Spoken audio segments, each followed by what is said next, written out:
Hey everyone, my name is Danny Campbell, and this video is going to take you through how our bodies respond physiologically when driving at high speeds under pressure, whether that's a police officer in hot pursuit or a professional race car driver battling for the lead.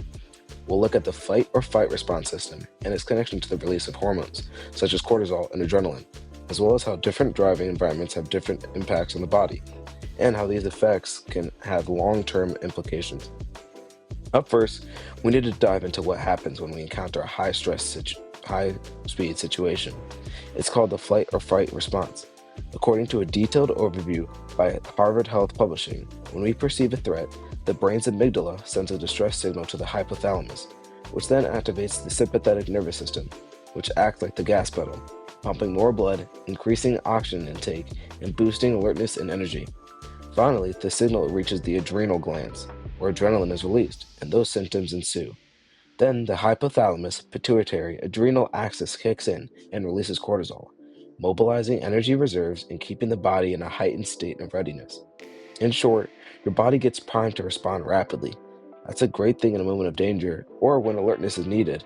However, if that system stays activated for too much and for too long, there can be adverse consequences. Now we connect that to driving.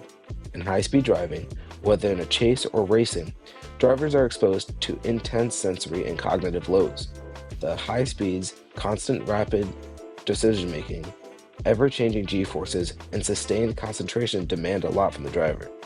One study on driving found that urinary excretion of adrenaline, noradrenaline, and cortisol rose significantly over consecutive high-intensity driving days.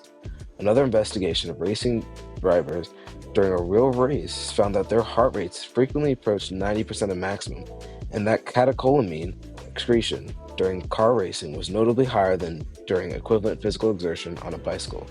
So what does that mean? Faster reflexes, sharper focus, increased strength, and reaction time are all desirable in racing and pursuit. But it also means that your body is in a high gear, and if maintained for too long, it can wear you out or impact your health. Now we know the basics of the science behind high-speed driving. Let's contrast that to the two different types that I've discussed.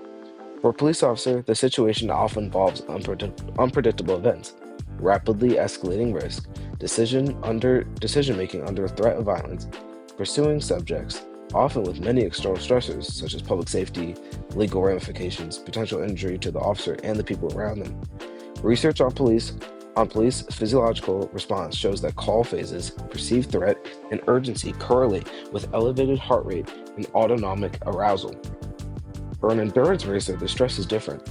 It is a long duration, consistent high workload, repeating laps, occasional pitch strategy, concentrated focus, high G loads, often in varying weather or time of day conditions. The stress response can be extended rather than sudden spikes, but to prolong surges as the situation entails. As one study states, higher stress levels in racing may correlate with performance zones, but too much can degrade performance.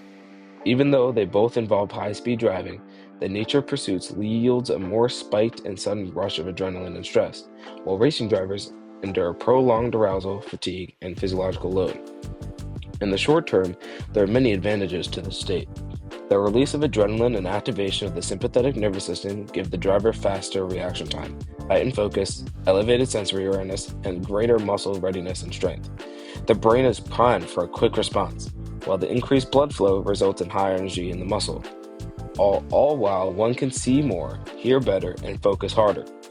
These performance benefits are vast and can be the difference between a clean lap and a slip out, or the difference between catching an offender or letting them get away. The reality is, though, these high-speed drivers don't execute a single event. They repeat these actions regularly over months, years, and sometimes decades. Chronic activation of the stress response can be damaging. Again, Harvard Health explains that persistent activation of the sympathetic nervous system and elevated cortisol can lead to high blood pressure, artery clogging, and changes in brain structure linked to anxiety and depression, among others. In the context of this repeated taxing driving, these effects may pile up. For example, one study on teenagers found that lower cortisol response to stress was correlated with higher crash or near crash rates, indicating that dysregulated stress symptoms may impair safety. For professionals like racing drivers or first responders, this dysregulation could contribute to health problems such as cardiovascular disease and metabolic changes over the years. Therefore, Adrenaline may seem useful in the short term, but it can have a devastating long-term cost.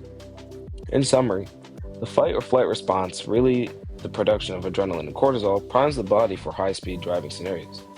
Different types of driving, either pursuit or racing, stress the system in different ways. In the short term, heightened arousal boosts performance needed in these fields. In the grand scheme of things, though, repeated and prolonged stress response activation can severely damage cardiovascular and neuroendocrine health. For drivers and police, it matters to monitor stress and arousal, ensure that drivers recover after severe situations, and the industry's design training that takes into account both performance and long-term health. As an audience member, driver, or someone even being pursued, it's important to not only consider the reflexes and the machinery of the body, but the underlying physiology of the body under stress.